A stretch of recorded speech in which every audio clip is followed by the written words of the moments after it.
Olá! Agora vamos falar um pouco da história do Brasil. Ou seja, é o período das regências, o período, na verdade, da chegada da família real ao Brasil até a queda do imperador Dom Pedro II. É o período das regências do Segundo Reinado.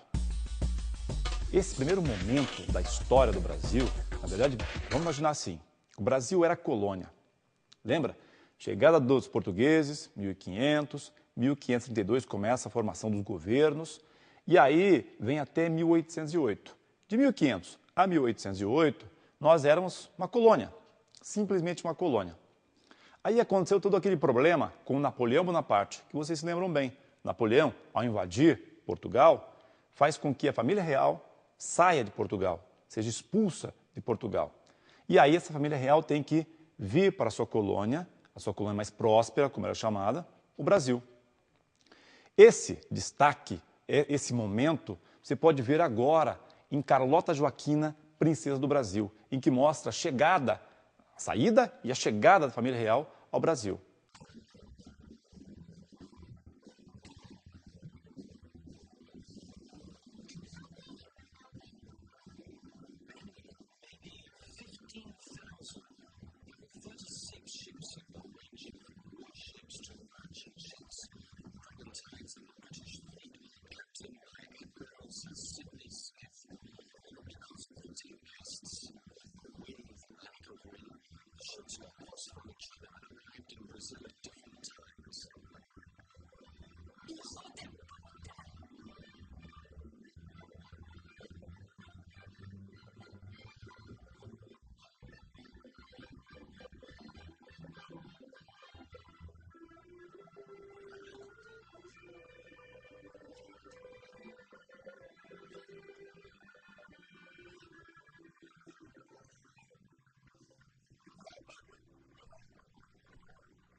First members of the monarchy that crossed the Atlantic really had a hard time.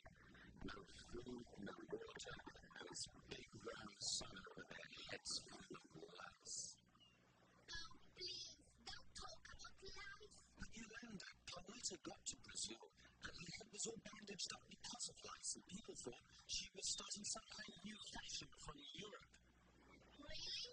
Yeah, 3 months later, they arrived in Bahia.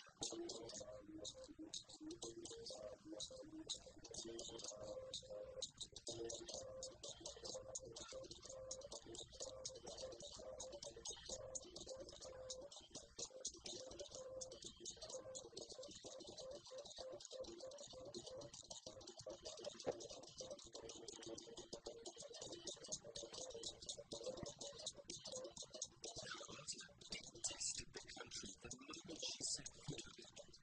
Maybe because she didn't like black people. Don Juan, on the other hand, seemed intrigued by the racial mixture that he found. Você viu aí, no fragmento do filme, a saída da família real lá de Portugal e a chegada deles aqui. Toda a comitiva veio. Dom João VI, ele não era Dom João ainda, vai se tornar Dom João no Brasil, trouxe sua mãe, Maria I, aquela mesma que mandou matar, assassinar o Tiradentes, lá em 1789, 1792.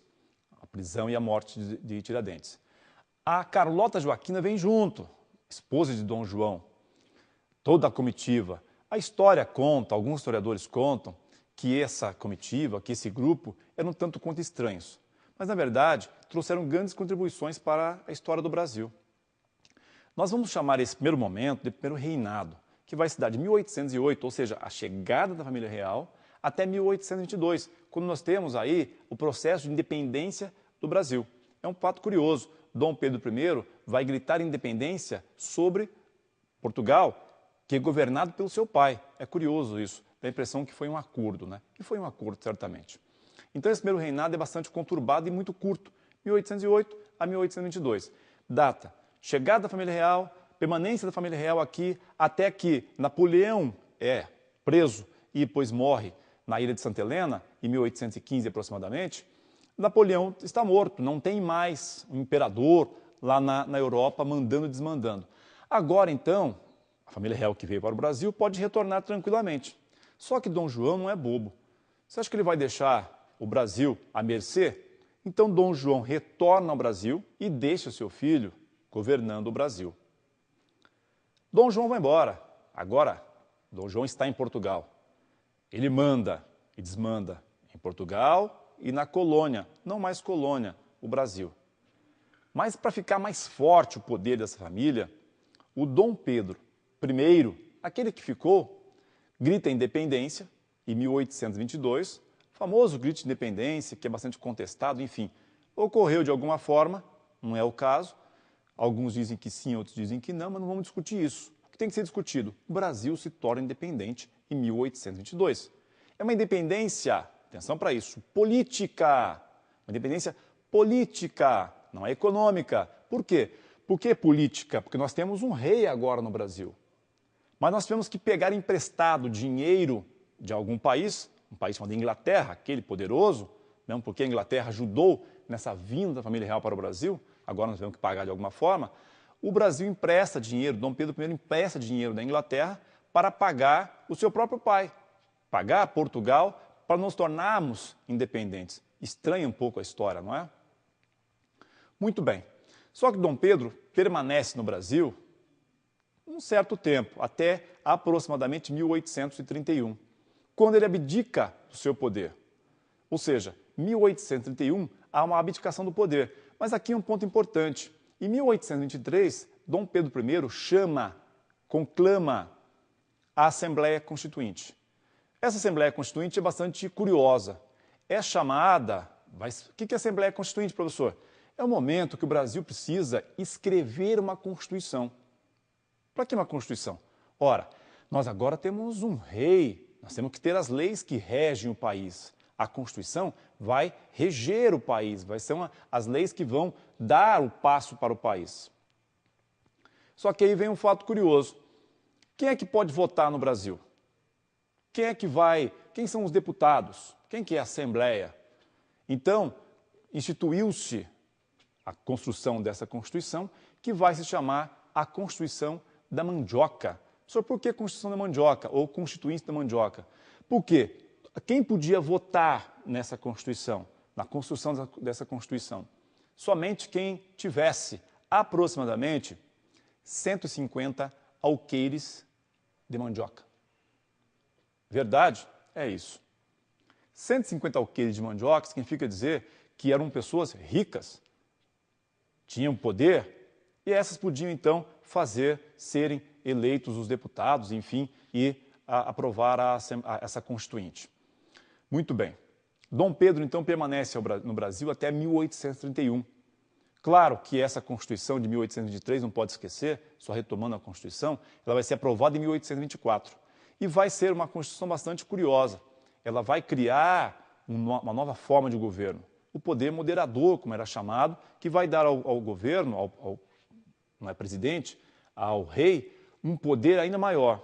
Nós temos aqueles 3 poderes, lembra dos 3 poderes do Montesquieu? Pois é, mas todos eles basicamente eram anulados pelo poder moderador do rei aqui no Brasil. É o único país do mundo que nós conhecemos que tinha esse poder. Claro que depois esse poder vai ser tirado da Constituição. Um pouco mais tarde a gente vai ver isso lá na frente. Muito bem. A Constituição dizia também que se o rei não fosse permitido a ele o governo, tinha que ser eleito um novo governo. Não era o caso do Brasil, porque nós tínhamos reinados. Então nós tínhamos que ter agora uma questão bastante curiosa, que eram as regências. Alguém precisava governar o Brasil. Como Dom Pedro foi embora, Dom Pedro I foi embora, alguém precisava governar o Brasil. Mas o filho do Dom Pedro, não podemos esquecer que como nós temos um reinado, quem governa é a partir do quê? A partir dos filhos. Então, é uma hereditariedade, uma hierarquia de hereditariedade. Então, o filho mais velho, em geral, governa. Dom Pedro I foi embora, deixou seu filho Dom Pedro II aqui, mas era muito jovem, não podia governar. Foram obrigados, então, a eleger, a fazer uma forma de que o Brasil não ficasse à mercê aí, ficasse sem governo. É o chamado período regencial. Mas antes de entrar no período regencial, vale a pena a gente citar uma coisinha bastante curiosa do governo ainda do Dom Pedro I, que é a questão religiosa. Na Constituição brasileira, olha só que interessante isso, informação bastante boa para o vestibular. Na Constituição, a Constituição dizia assim, que o Brasil era um país católico. Ou seja, qualquer tipo de outra religião que viesse para o Brasil, em geral, essas religiões ou faziam seus cultos escondidos, porque não era permitido, ou eles diziam que eram cristãos católicos, mas na verdade não podiam estabelecer essa ideia de ter o cristão católico. Eles estavam indo contra a sua forma de vida. Mas o Brasil instituiu isso, estava escrito na Constituição e eram obrigados a seguir. O período regencial é de 1831 a 1840. A Constituição previa isso. Se nós não temos um monarca no Brasil, tem que ter alguém que governe. A primeira fase foi chamada de fase dos 3 membros, ou a fase do governo provisório, ou da regência provisória, como foi chamada. Logo em seguida, isso durou muito pouco tempo, logo em seguida já vem a segunda fase. Aí sim vem o regente Feijó, aí é chamado de regência una. Primeiro regência trina, depois, agora, regência una.